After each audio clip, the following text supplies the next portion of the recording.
Bismillahirrahmanirrahim. Assalamualaikum warahmatullahi wabarakatuh. Thank you buat teman-teman semua yang udah support channel ini. Jangan lupa like, comment, share, subscribe, dan klik tombol loncengnya biar nggak ketinggalan video terbaru lainnya. Ingat, subscribe itu gratis kok. Oke teman-teman semua, kali ini kita akan membahas tentang kisi-kisi terbaru SKB Perawat Ahli Pertama tahun 2021. Ini berdasarkan peraturan Menteri PAN-RB tentang SKB CPNS tahun 2021. Oke. Nah, ini kisi-kisi SKB Perawat Ahli Pertama ini dibagi menjadi dua ya teman-teman, yaitu kemampuan umum dan juga kemampuan khusus.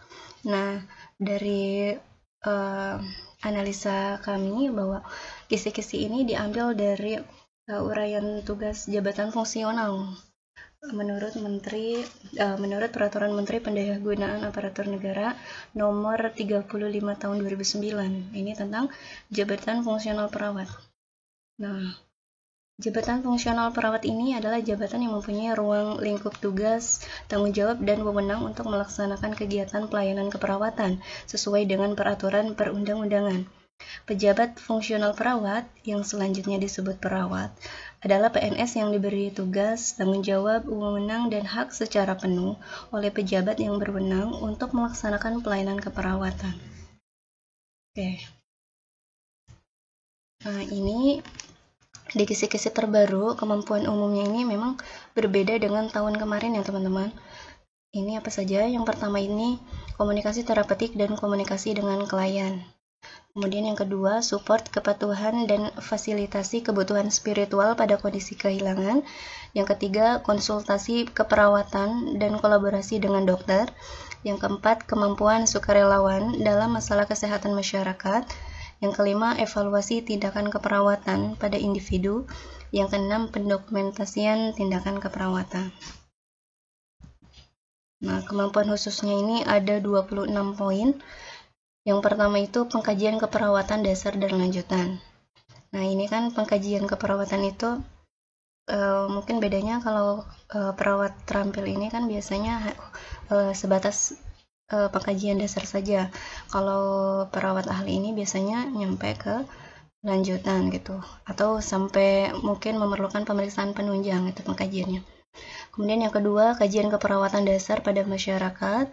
Ketiga, konsultasi data keperawatan. Yang keempat, diagnosa keperawatan, prioritas diagnosis keperawatan, dan masalah keperawatan. Yang kelima, rencana tindakan keperawatan pada individu, keluarga, dan kelompok masyarakat. Yang keenam, intervensi keperawatan spesifik yang kompleks. Yang ketujuh, perawatan luka. Yang kedelapan, rehabilitasi mental, spiritual, dan hospitalisasi. Yang kesembilan, masalah adaptasi dalam hospitalisasi. Yang kesepuluh, case ini ya, finding, yaitu menentukan kasus. Biasanya menentukan jadi nanti di lapangan biasanya pasien itu perawat ini dia akan menemukan sesuatu kasus yang baru gitu. Bisa menjadi deteksi dini untuk melakukan rencana keperawatan selanjutnya. Kemudian yang ke-11, pendidikan kesehatan pada individu, kelompok, dan masyarakat, ini PNKes ya. Yang ke-12, tindakan keperawatan gawat darurat, bencana, dan kritikal. Yang ke-13, terapi komplementer atau holistik. Terapi komplementer itu terapi yang modern biasanya. Kemudian yang ke-14, intervensi pembedahan tahap pre, intra, post operasi. Yang ke-15, tindakan keperawatan pemenuhan kebutuhan nutrisi, eliminasi, mobilisasi, istirahat dan tidur, kebersihan diri, serta kebutuhan rasa nyaman dan pengaturan suhu tubuh. Ini masuknya ke pemenuhan kebutuhan dasar manusia ya.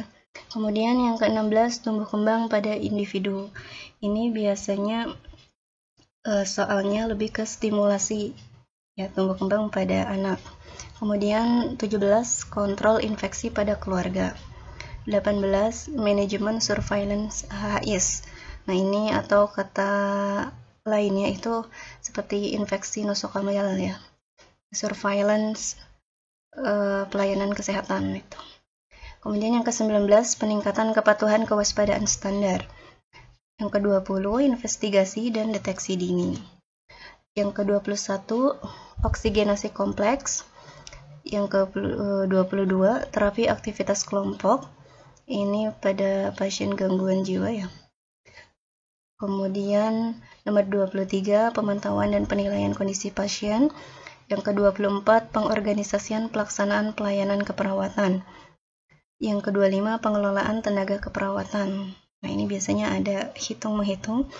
Kemudian yang terakhir adalah preceptorship dan mentorship. Ini biasanya lebih ke manajemen keperawatan, pembimbing dan juga mahasiswa ataupun perawat baru di klinik.